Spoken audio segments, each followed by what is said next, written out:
गोरखनाथ मंदिर परिसर में बने 9 देवी देवताओं के नवीन मंदिरों में विग्रहों की प्राण प्रतिष्ठा के उपलक्ष्य में धार्मिक अनुष्ठानों के द्वितीय चरण का शुभारंभ मुख्यमंत्री योगी आदित्यनाथ की उपस्थिति में हुआ।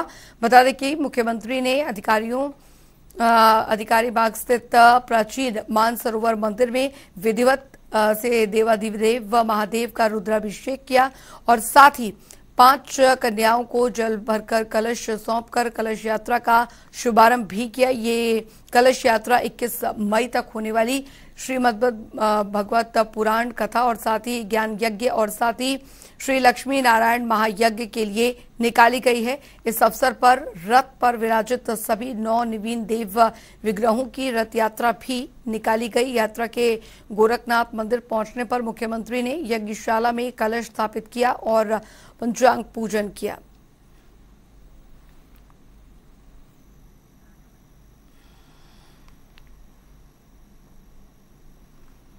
रुक करेंगे, इस बीच आ रही है एक बड़ी खबर की और बड़ी जानकारी आ रही है, वो आपको बताने जा रहे हैं। तो बड़ी खबर बड़ी जानकारी आपको बता दें, मायावती निकाय चुनाव की करेंगी समीक्षा। ये इस वक्त की बड़ी खबर, पार्टी की परफॉर्मेंस की समीक्षा करेंगे मायावती। तो इस बार बीएसपी के पास एक भी मेयर नहीं, ये इस वक्त की बड़ी खबर। पार्टी पदाधिकारियों के साथ समीक्षा करेंगी मायावती। इस वक्त की बड़ी खबर, 2024 से पहले संगठन मजबूत करने की तैयारी। यहां पर पदाधिकारियों की जिम्मेदारी में बदलाव होगा। तो मायावती निकाय चुनाव की समीक्षा करेंगी, ऐसी जानकारी फिलहाल निकलकर सामने आ रही है। पार्टी की परफॉर्मेंस की समीक्षा की जाएगी। इस बार बीएसपी के पास नहीं एक भी मेयर।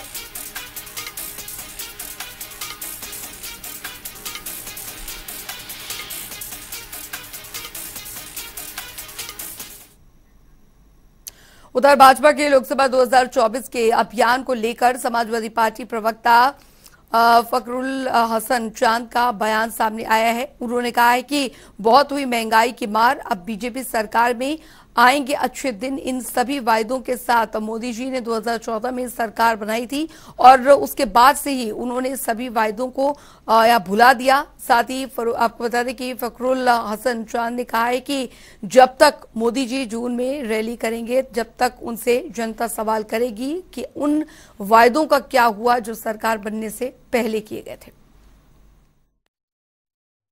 बहुत हुई महंगाई की मार, अब की बार भाजपा सरकार, अच्छे दिन आएंगे, काला धन, 2 करोड़ रोजगार। इन वादों के साथ 2014 में मोदी जी ने सरकार बनाई थी और फिर उन वादों को, उन सपनों को भूलने का काम किया।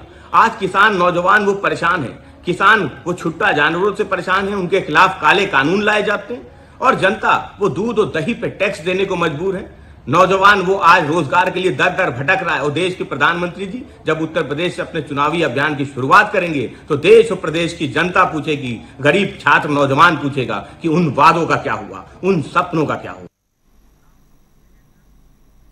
खबरों में आगे बढ़ेंगे। उधर सुषमा खरकवाल ने लखनऊ के मेयर का चुनाव जीत लिया है। उन्होंने सपा प्रत्याशी वंदना मिश्रा को 60,000 वोटों के अंतर से मात दी। बता दें कि नवनिर्वाचित मेयर ने कहा कि जनता के लिए हर समय दरवाजे खुले हैं। शहर में कूड़े के निस्तारण की दिक्कत जल्द दूर की जाएगी और साथ ही उन्होंने कहा कि 40% शहर में सीवर लाइन न होने की समस्या का भी जल्द समाधान किया जाएगा। हमारे संवाददाता ने नवनिर्वाचित मेयर सुषमा खरकवाल से और क्या कुछ बातचीत की, सुनिए। इस समय हमारे साथ सुषमा खरकवाल जी हैं जो लखनऊ की नवनिर्वाचित मेयर हैं और सबसे ज़्यादा वोटों जीतने वाली मेयर हैं। इन्होंने रिकॉर्ड बनाया है जो 2012 में दिनेश शर्मा ने एक रिकॉर्ड बनाया था, वो सारा रिकॉर्ड तोड़ के दुगने से ज़्यादा वोटों से जो है सबसे आगे जीती हैं। और अब मैं सुषमा से जानना चाहूँ कि शहर की जो है बहुत बड़ी जिम्मेदारी उनको मिली है और समस्याएं यहाँ बहुत हैं। अब उन बारे में जानूँ कैसे इन समस्याओं को निस्तारित करेंगे और आगे उनकी रणनीति क्या होगी। जी सुषमा जी, आ जाओ, जल्दी आ जाओ। जी नमस्कार। आपने जीत की बधाई दी, उसके लिए बहुत बहुत धन्यवाद आपका। शहर के सबसे बड़ी समस्या, अब चुनाव शपथ लेने के बाद तुरंत बरसात शुरू हो जाएगी तो सबसे पहले हमें नाले की साफ सफाई करानी है।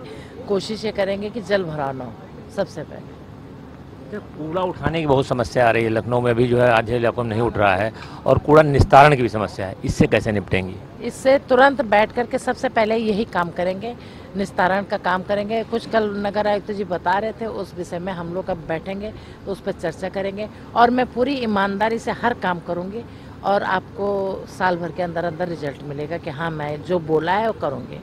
साफ़ सफाई का सबसे पहला हमारा ये ध्यान है कि साफ़ सफाई हर जगह हो, हर वार्ड में हो, और मैं बीच बीच में विजिट करती रहूँगी, बीच बीच में विजिट करती रहूँगी। चुनाव संपन्न हुआ, बहुत अच्छा रहा, जनता का आशीर्वाद, कार्यकर्ताओं का आशीर्वाद, कार्यकर्ताओं का स्नेह, जनता का आशीर्वाद बहुत रहा। लखनऊ की जनता ने मुझे स्वीकार किया है, और मैं कोशिश करूँगी कि उनकी भावनाओं को मैं कदर करूँगी, और उनके उसमें मैं खरी उतरूँगी। 30 साल आपने संगठन में गुजारे हैं, जो दूसरा कार्य था, जब अचानक आपको जो इतनी बड़ी जिम्मेदारी मिली है, तो इस जिम्मेदारी को कैसे जो है जनता का जो है उसका कर्ज अदा करेंगी? जिम्मेदारी तो बहुत मिली थी। मैं प्रदेश मंत्री भी रही हूँ मोर्चा में, अवध क्षेत्र के अध्यक्ष भी रही हूँ, 15 जिले मेरे पास थे। संगठन का काम करते करते काफ़ी भारत सरकार में भी रही हूँ मैं, केंद्रीय दत्ता ग्रहण प्राधिकरण, तो काम का तो थोड़ा बहुत अनुभव है। और अब आपने जिम्मेदारी दी है, लखनऊ की जनता ने जिम्मेदारी है, संगठन ने जिम्मेदारी दी है, तो इसको ईमानदारी से निभाऊंगी। चुनाव के दौरान पति को पता हार्ट अटैक हो गया था आपके, उस समय क्या महसूस किया आपने, कैसे फिर आगे की रणनीति कैसे निसार की आपने? 14 तारीख को मेरे हस्बैंड को हार्ट अटैक पड़ गया था। हमें चुनाव के कोई भनक नहीं थी कि चुनाव लड़ना है या कुछ लड़ना है। हम उनको लेके कमांड हॉस्पिटल में एडमिट हो गए, क्योंकि हम आर्मी बेस से हैं। तो 2 दिन हम वहाँ रहे, तब तक पता चला कि शायद टिकट हो जाए। अध्यक्ष जी ने कहा कि कागज़ वगैरह तैयार रखना, शायद कंफर्म भी नहीं था। तो 16 तारीख को डिक्लेयर हो गया था 8 बजे कि आपका टिकट हो गया। तो उसी समय जैसे टिकट डिक्लेयर होता, हमने उनको मेदांता में एडमिट करा दिया। इधर चुनाव होता रहा, उधर ऑपरेशन होता रहा, कई समस्या रही। मेरे लिए दोनों बराबर थे, परिवार भी और पार्टी भी, भारतीय जनता पार्टी। भारतीय जनता पार्टी का सम्मान रखना भी मेरा दायित्व था। दोनों काम हुए, और कहीं भी हमने किसी को नहीं बताया कि मैं किन समस्याओं से जूझ रही हूँ। पत्रकारों को भी पता नहीं चला। जब सब सफल हो गया, ऑपरेशन, चुनाव हो गया, उसके बाद मैंने आपको बताया कि मेरे साथ एक घटना हुई। ऑपरेशन सफल हो गया, मेरे हस्बैंड घर आ गए हैं, चुनाव भी सफल हो गया, रिजल्ट आपके सामने आ गया है। दोनों में मैंने बड़ी जीत की है। ये आप लोगों के आशीर्वाद से, जनता के आशीर्वाद से, जो 30 साल में अपने कार्यकर्ताओं के बीच में रही हूँ, उनके आशीर्वाद से आज मैं दोनों परीक्षा में पास हुई हूँ, और दोनों परीक्षा में नंबर 1 में फर्स्ट क्लास पास हुई हूँ। तो एक चीज़ और है कि शहर में सड़कों की हालत बहुत दयनीय है। अब तो अगर वृंदावन भी ठीक होगा, पहले तो वृंदावन की हालत बहुत ख़राब थी, आप रोज़ गुजरती थी यहाँ से। और जो है पानी की समस्या भी, शुद्ध पेयजल नहीं मिल रहा है, इसके लिए क्या करेंगी? नहीं, पानी की तो ऐसा नहीं है। पानी की देखते हैं कहाँ क्या है, क्या करना है। जल कल, हर घर जल नल, ये हमारी योजनाएं हैं। अमृत योजना, कई योजनाएं हैं। मैं बैठ के आपको सही सही आंकड़े दूंगी कि क्या मुझे करना है। एक सवाल और है, अभी 40% शहर में सीवर लाइन नहीं है, उसके लिए काम चल भी रहा है शायद, लेकिन अब आगे इसको कैसे तेजी से पूरा कि अपने कार्यकाल में आप शहर को क्या पूरा सीवर लाइन से युक्त कर पाएंगे? बिल्कुल कोशिश करूंगी। अभी जो 88 गांव शहर में जुड़े हैं, नगर निगम में जुड़े हैं, इधर सीवर बिछना शुरू हो गया है। जहाँ जहाँ जो भी कमी होगी, कोशिश ये करूँगी कि 5 साल तक भी मैं फर्स्ट डिवीज़न में पास हूँ। और कुछ जनता से कहना चाहेंगे आप? जनता को मैं शब्द नहीं है कुछ कैसे कहूँ।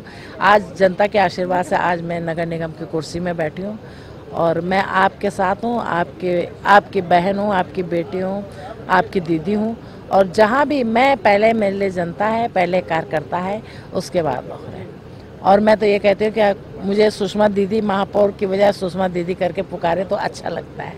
मैं अपने कार्यकर्ताओं को कई को डांटा भी है, क्या महापौर करते हो, सुषमा दीदी बोलो। जो रिश्ते हमारे 30 साल से है, उसी रिश्ते को निभाओ। ये जो नया रिश्ता है, ये 5 साल का रिश्ता है, और दीदी मैं जीवन भर रहूँगी। अच्छा लगता है। अभी भी मेरे साथ जुड़े हैं कार्यकर्ता, और सुबह से आ जाते हैं।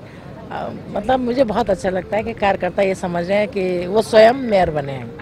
Thank you. तो ये थी सुषमा जी, जिनका कहना है कि शहर की जो भी समस्याएं हैं वो धीरे धीरे दूर करेंगी, चाहे बिजली की, पानी की, सीवर की जो भी दिक्कतें होंगी वो लोगों को जल्द ही दिखाई देगा। उनका कहना है शपथ लेने के बाद लोगों को लगने लगेगा और वो खुद जो है जनता के बीच में ही रहेंगी। वो कह रही हैं मुझे महापौर नहीं बल्कि अपने घर का मेंबर समझें। कैमरामैन रियाज के साथ TN मिश्रा, जनता TV, लखनऊ।